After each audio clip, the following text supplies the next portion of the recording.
doing the dirty work for Burn magazine.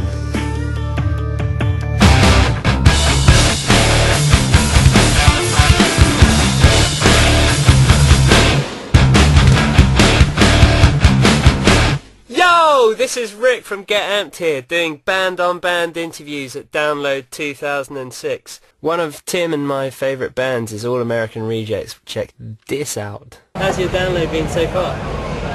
We got here about 2 hours ago, so it's been interviews after interviews. Oh man, yeah. But it's cool seeing you know, a bunch of fucking heavy rock bands just mixing it up.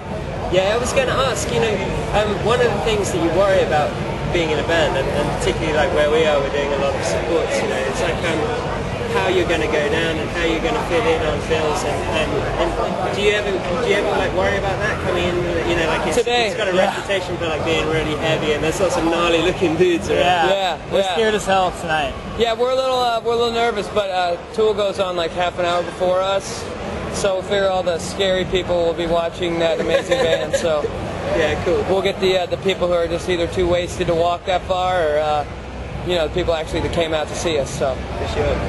So guys, how does you know, like this is our first really big. We've played a few smaller festivals. This is our first really big one, and like I just like to, you know, how does it differ? I mean, obviously there's those obvious differences between playing like, you know, your rock clubs from playing a big festival, but from a band's point of view, like do you guys approach it differently? You know, like are there different things you have to look out for, like getting the crowd into it and stuff like that? usually, what's weird is a crowd like this. I think it'd probably be a little bit easier to get them going. You know, but maybe not. Maybe our music is going to be a little soft for them, and we'll have to, you know, put on the big rock show. I don't know. It's weird, like, because we've done like Reading and Leeds, and we were like first or second on the main stage, and it's definitely like you can feel that that there's a lot of people not there for you, and so it's a little odd, and you definitely have to, in that situation, have to work harder. But it's fun. It's a good challenge. And I mean, my kind of like you don't get a sound check. Does that kind of affect you guys? You know, it used to really affect us, but now we're lucky enough to have a crew and sound guy that can, and we're lucky that all of us can do it. We can just throw up and go, and it's perfect. Is that something that 7 or 8 times is that something out of 10 you get used to more the more you do it? You know, like, because it kind of gives me the shits a bit. Like, not in that I get nervous, but I like to have everything sounding perfect. And I know where it is. And I don't really like being kind of thrown in. So I mean, sometimes it can work out good, but is it something you get used to as you do more of them? It's still potluck, I think. Yeah. It helps, the technology these days helps. There's a monitor board that has a little card, and it remembers all your monitor settings, cool. So that helps a lot. Yeah, so we just, bam, like we have all different sort of settings for, like, small club setting, large outdoor, large indoor, and they can just put up a mix from a large outdoor show that we had like 6 months ago. That's cool. So that's a blessing, because you know, you never know what it sounds like out front being on stage. But as long as it sounds good in your ears, then you can go. For sure.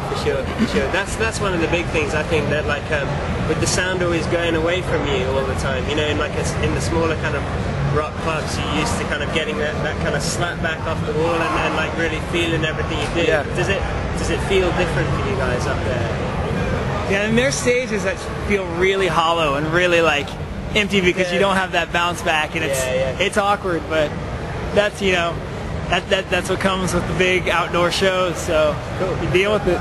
Yeah. So one of the things I've been learning kind of the hard way is that touring's really kind of, I mean, it's great for when you're doing what you're doing, but there's a lot of downtime, and it gets really dull, and people never really kind of, you know, when you say to them, we've been on tour, and they're like, oh, well, that's amazing, and you go, well, you know, like towards the end of it gets a bit tiring, and you kind of just want to go home.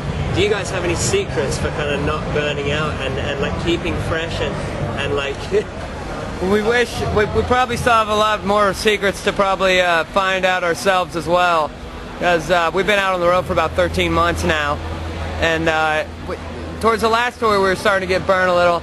I think the key for us as a group, because I think the only thing that makes you feel more burnt out is when you start fighting with people or getting little tiffs, you know. I think the main thing we do is the longer we're out, the more further we grow away from each other as far as conversation goes. So then when you do talk, you're not snapping at each other's throats, and it's still kind of fresh, maybe. That's the only secret we probably know. Other than that, it's hurry up and wait. Keith Richards said, you know, I've done this business for 40 years and I've been waiting 15. So yeah, that for sure. So have you got any favorite touring snacks? Because that's the other thing, you end up eating a lot of kind of junk food. I'm not a huge fan of the UK food so much. So I packed a bunch of cereal and crackers with me when I came over this time, because you can't find graham crackers here. Yeah, no, I can sympathize with that. And so I had to bring that, and you know, cereals here definitely aren't as sugary and good.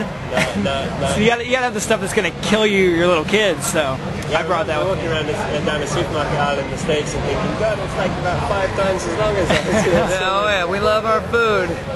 So because we're doing this like a little bit, you know, like differently to you know, like normal interviews, I like getting one up on the journalists. What's your least favorite question that you get asked by journalists? Because, you know, like in the short time that I've been doing it, there's a couple that really start to grate on you after a while. So what's your... How did you guys get started?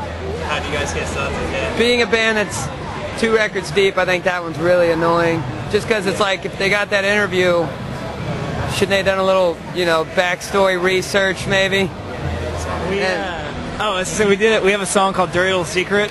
So we had asked, "What's our dirty little secret?" And that's probably the most grating, annoying question. And then you kind of try to blow it off and imply to the person nicely that that's a really stupid question, and then they insist on you answering it still, and then you're like, and then you're like, just get fucked. Have you ever been asked like the old, tell me something you haven't told anybody else?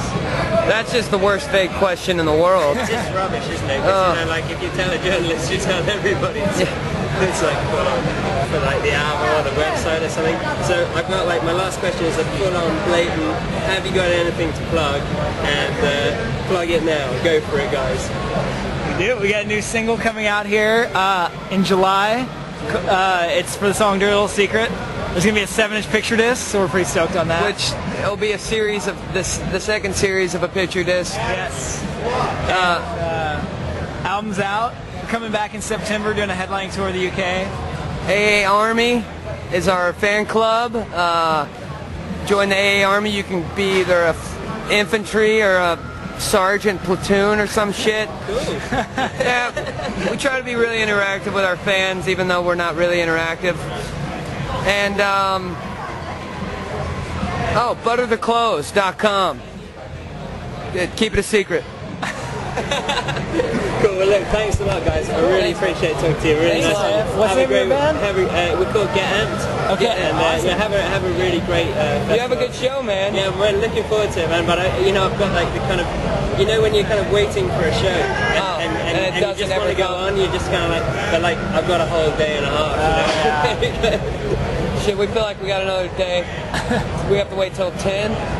Something like that. No, man, I'm going to come down and check you guys out. Oh, fuck, thanks, man. No, seriously, we've been, like, the band have been, like, really big fans of you. Oh, shit. Oh, wow. So much. That's huge. Yeah, no, it's awesome, man. Awesome, man. Well, really nice meeting you. Really nice to meet you guys. Right? Yeah. Awesome. Have a good